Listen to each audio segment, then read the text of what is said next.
We continue our knowledge sharing mission through a series of interviews with marketing leaders from all over the world, and I'm thrilled to have Sophie with us today. Sophie, would you be able to introduce yourself? Yeah, hi everyone, and welcome to CMO Chats. My name is Sophie Mckay, and I'm the head of APAC marketing at Notion. Amazing. Great to have you here today, Sophie. Would you be able to tell us about yourself and your role at Notion? Sure.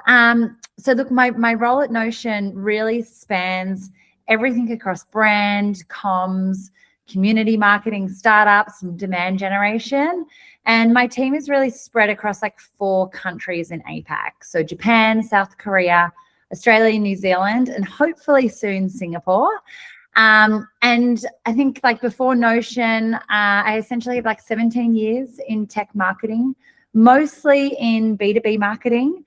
And for me, I just really love to bring new tech brands into APAC and grow the brand and the team from scratch. Prior to Notion, I spent 9 years at Qualtrics, where I launched the brand into 6 regions across APAC. I think on a personal front, I live and I grew up on the northern beaches of Sydney. So outside of work, my life is very much a beach. I'm a mum of 2 boys, Duke and Danny, who are 4 and 6, and certainly keep me on my toes. And I think fun fact is I'm a wife to a pilot. That's very interesting. Thanks a lot for, sharing that, Sophie. It's very interesting. But what also caught me, is that you've had a career of 17 years in marketing. So I'm also very curious to know, how did you get into marketing from the very start? Yeah, you're making me feel old now. But I think I had a very non-traditional path. When I finished high school, I had no interest in going into university. I knew that I wanted to work in the corporate world. I had no idea what business function I wanted to do. I just kind of wanted to jump into it and try things out. I joined a very small business locally as a receptionist. But across the 3 years I was there, I did so many different roles across marketing and sales and client support and factory operations, executive assistants. And I think like that experience really just gave me a great foundation to how a whole business runs. And then the second company I joined was a tech company. I did not intentionally go into tech. It was a company on the northern beaches, and I essentially did not have to travel into the city. However, it certainly set off my career in tech. And I joined there as an executive assistant and eventually found myself in the marketing team. And at that point, I kind of went, okay, I think I now know what I want to do with my career. And that's when I actually went to university. But I did my whole degree online. And at the time, doing a whole degree online was not common at all. I think I was at the only university that actually offered that. And so I worked full time. I did a good degree full time and somehow managed to do my degree in about 1.5 years. And the marketing team that I joined as a very junior marketeer, very small marketing team. But within about 6 months, it was just me and our designer left in the marketing team due to redundancies. And so I kind of had to do everything across B2B marketing all of a sudden. I was doing social media, events, PR, web, digital, marketing automation, like et cetera, et cetera. And I think that experience kind of set up my foundations for really understanding marketing end to end.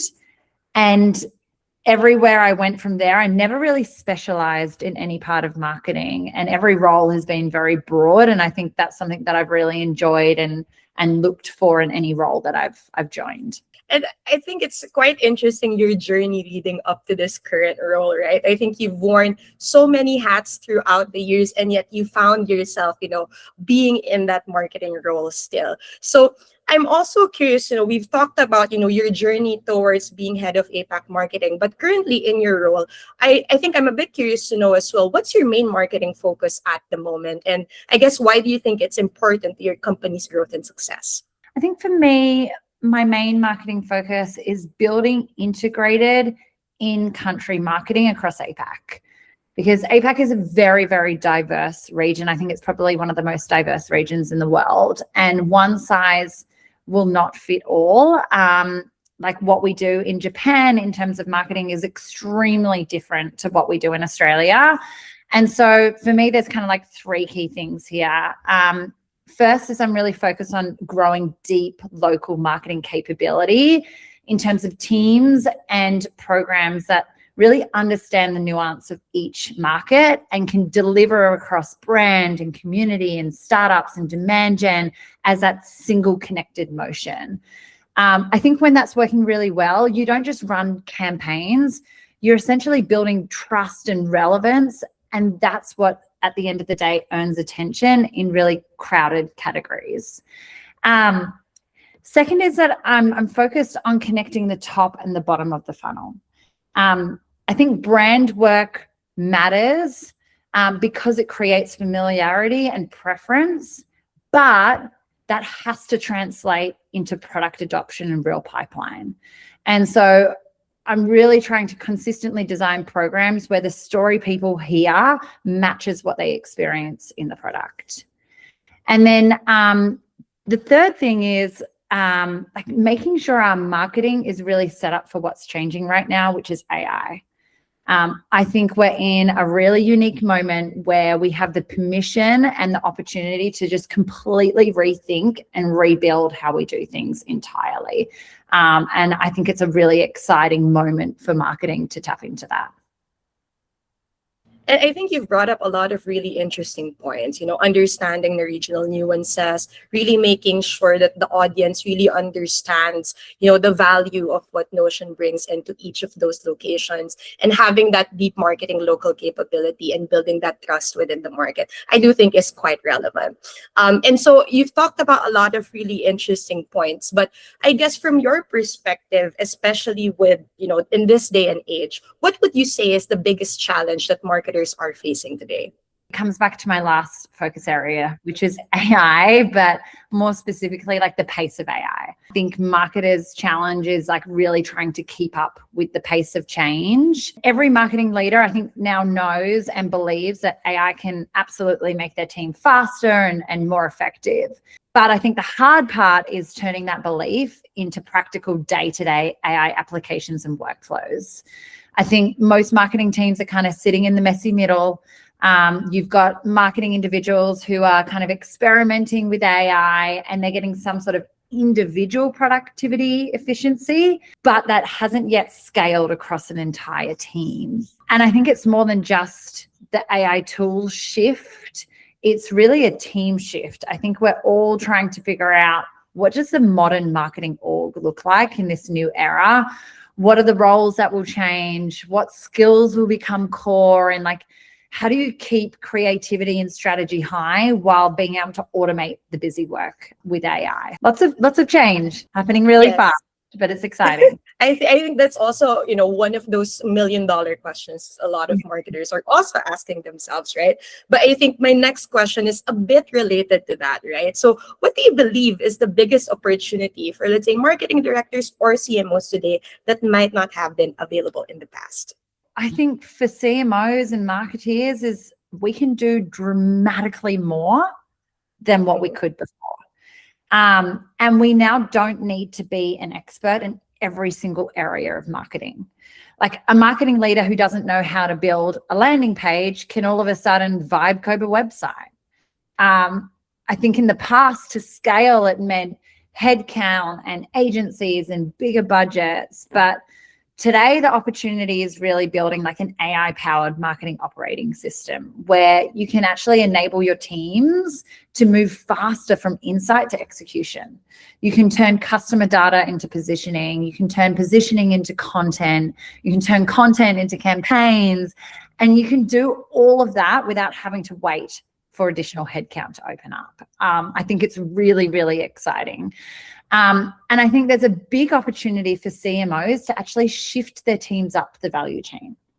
Now they can allow their team to spend less time on the manual coordination and production and more time on strategy, creativity, and building real customer connection which ultimately is like why people get into marketing in the first place. It's not to do all that busy work. It's to spend the time being creative and strategic and connecting with the customers. I absolutely agree with what you've said, right? I think the technology is here to make us more efficient with the actual work that we want to achieve and do. And so I guess looking back at this year, or at least 2025, I'm curious to know, based off of, all of the activities, all of the initiatives that you've done, what was the most successful event or engagement piece that you've hosted, and why? I think for me, wherever I am, some of my favorite moments are launching into a new region. It's just always such an exciting moment and milestone for the company. And so probably in the last year would be the Notion Australia launch.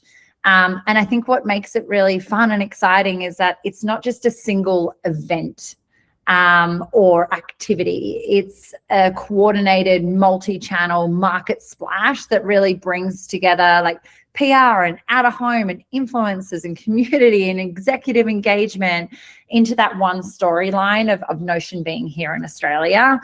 And I think like something that was unique to Notion's launch in Australia and something that really surprised me was the incredible Notion community in Australia. It was so cool to see the excitement and the sharing from our community as part of the launch. And I just think like your community is going to tell your story better than any ad that you run. And so it was just beautiful to see that momentum behind the launch moment. And it really felt like a moment for our community versus just a moment for Notion and the brand. That's quite interesting to hear, because launching in a new region, like what you said, it's not just a single event. It's a beginning of something, beginning of a new community. And it's always so exciting to see new advocates, new regions where you can, expand the value of the company. So it's really, really interesting to hear, right? But I'm also, I guess, a bit curious. So now that we're moving into this new year, 2026, what's at the very top of your priority list? 3 things, I think. First is driving growth across APAC, and driving growth, as I said, sort of in a very local and authentic way for our customers. 2 is AI. I think it's going to be at the top of everyone's priority list, but in 2 ways. Notion's AI adoption with our customers in the market, but then also like really rethinking how my team works with AI and finding ways to allow the team to focus on areas that we love, which I said is like working with our customers, being creative and strategic. And then the last one for me is my team's growth and development. Like ultimately as a leader, my number one goal is that my team gets the opportunity to grow and develop and be ready for whatever next role it is that they move into. So that's always a big priority for me. Those are really compelling points, especially on the AI front. So we'll definitely see how that innovates further in this year ahead. And so we move on into, I guess, understanding the role of a head of marketing or a CMO. So from your perspective, Sophie, how would you describe the role of a CMO in one word, and why? One word. I think growth. Ultimately, marketing's purpose is to drive company growth, whether that be growing our customers, growing our revenue, growing our brand awareness, growing markets, or growing shareholder value. Like that's what we're here to do, is to drive growth.